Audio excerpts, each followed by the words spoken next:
it's I do want to go to I do want to ask you about something. You mentioned something about your ancestors and how far they came and how they inspire you um to continue to going forward or even further. And I was thinking about how it's so important to learn about the origin of our story. That's why when we were discussing this topic, and I was thinking of this topic or what we're gonna talk about for this podcast, in my head, I'm like, oh boy, this is gonna be real heavy, because I don't know how detailed we're gonna get, but we're gonna get quite vulnerable. And it's yeah. always good to know the origins of somebody, even the origins of your parents, your grandparents. By doing so, you're able to take all the lessons learned and use that as inspiration to fuel your journey. So, I just want to turn the question back around to you. It's like, what do you think learning about people's origins is so important? Yeah, I mean, for me, growing up, I never really knew anything about my grandparents, like where they were from, specifically in the Philippines, um, until like got like to high school and all that. That's when like my grandparents were, well, like I never seen my grandpa because he passed away when I was not even born yet. Well, my grandma, um, yeah, she was the closest thing that I could connect to kind of help me teach me about Your where our family culture. came from and all the culture. So yeah, it was during high school where I just decided, let me learn a little bit more about our family and where we come from.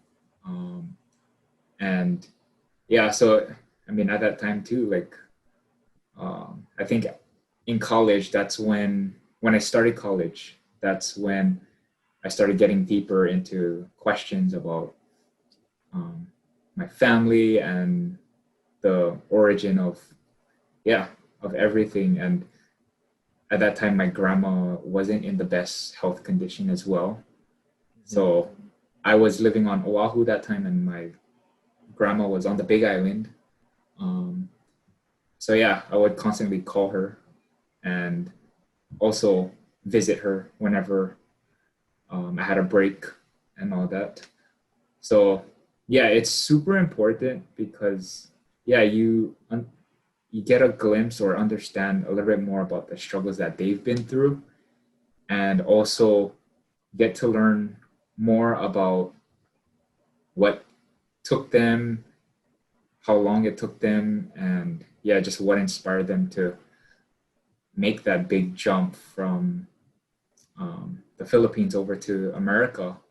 And yeah, I mean, of course, we have that idea of the American dream and being able to strive for success. Um, but it wasn't that whole imagery of it wasn't reality when they first got here. They had to work super hard, work in the plantations, work in the papaya fields specifically, sugarcane fields. And yeah, the cost of living, I mean, I don't know how much it was back then, but they weren't making a lot. I mean, they made enough to have food and a roof over their head, but yeah, and yeah, like for my so that was my mom's side, um, and as for my dad, he he and his brother sister immigrated to Hawaii at age 17, I believe. Yeah, so they all decided to yeah start fresh here in Hawaii.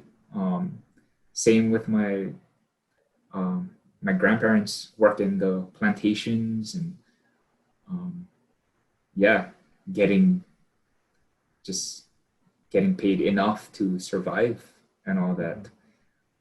So yeah, they tell me these stories of like, whenever you have kids, you have to educate them on, yeah, just the challenges that our family has gone through because if they don't know that, then they're not gonna learn it. They're not gonna care um, about all of that. And yeah, that's the last thing that my family wants to have, is to just forget just our history. And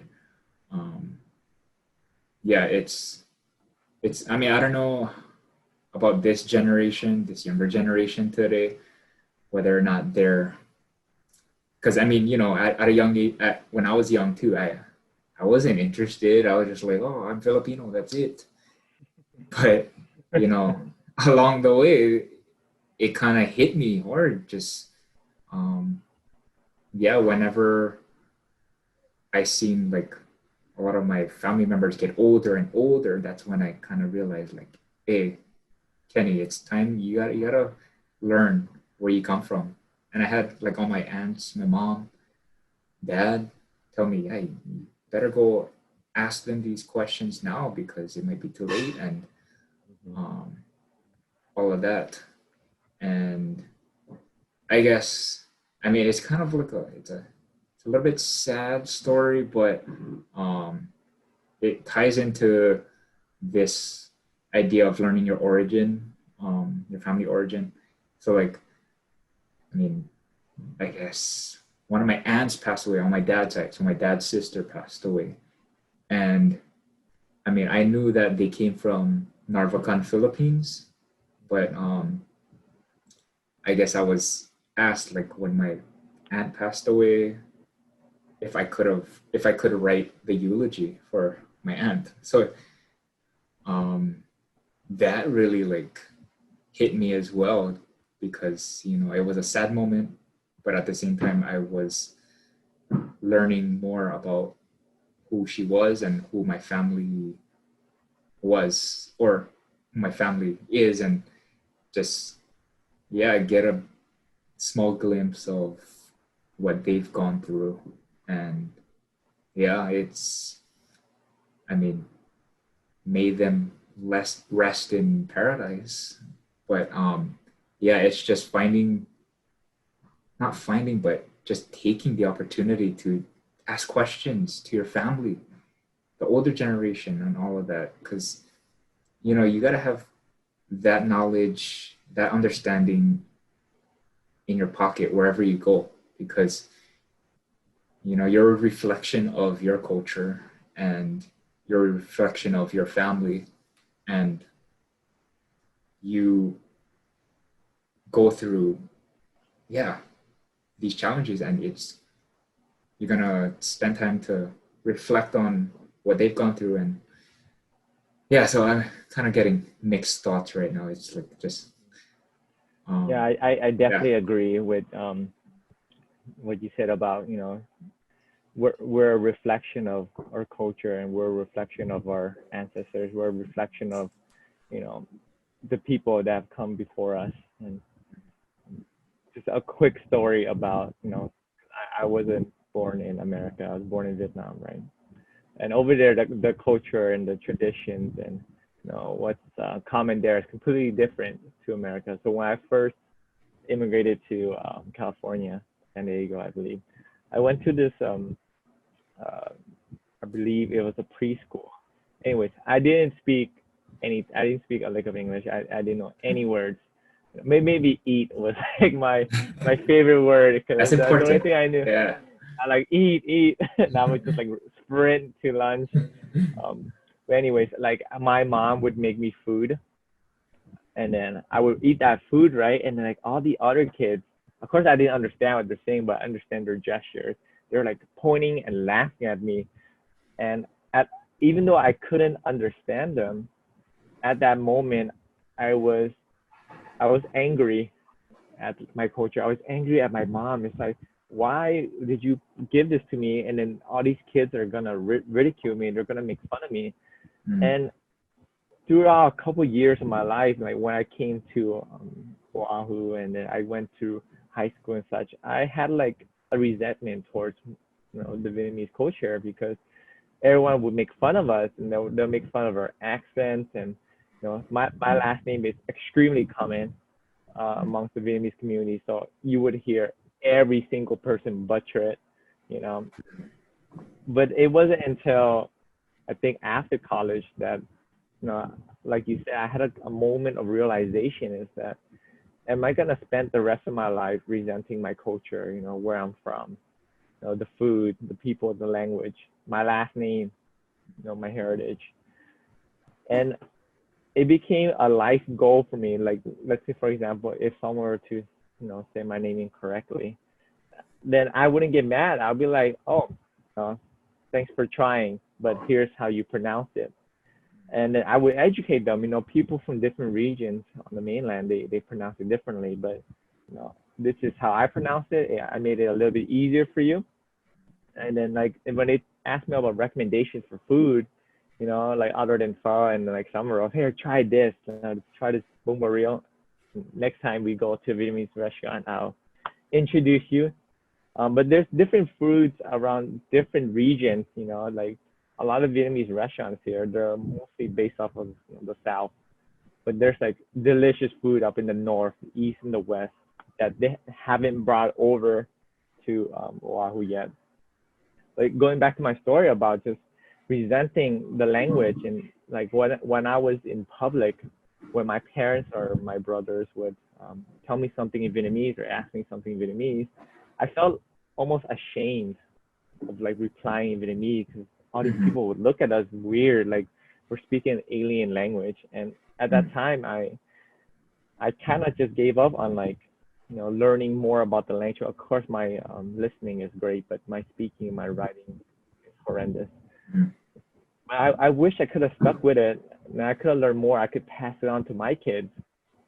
This is the language that your ancestors spoke. This is the language that your great grandparents spoke. And now that I look more into it, the Vietnamese language is a great language. With the different tones and the different pronunciations and different idioms and such. So I came to learn that I'm in fact very proud of my language. I'm very proud of my culture. And it's ironic because I'm basically diaspora, because I haven't been back to Vietnam in over 20 years, the 2 decades. Wow. So Vietnam has changed so much. So for me to be so attached to a culture and language that has evolved without me is kind of like paradoxical. It's like also kind of like funny, kind of ironic, but I'm glad I'm learning this lesson now because if I kept going this way, I wouldn't have passed my language on and my culture on to my kids, and it would have ended at my generation. But I'm gonna do my best to keep passing on the teachings and my culture and my language and everything, because I think it's important for them to learn where we came from, because we spoke about how important origins are. In addition to like learning the language and the food and all that, is there any other aspects of Vietnamese culture that you're trying to learn more about to kind of reconnect with it even more? I think the most important one would be history. I don't know much about Vietnamese history. The only one that my parents have told me, because they've gone through the Vietnam War, right, is that they have these stereotypes about northern Vietnamese because it was the north versus the south, right? And the north one, obviously. So since my parents are from the south, they have a lot of prejudice and they have a lot of stereotypical insults towards anyone from the north.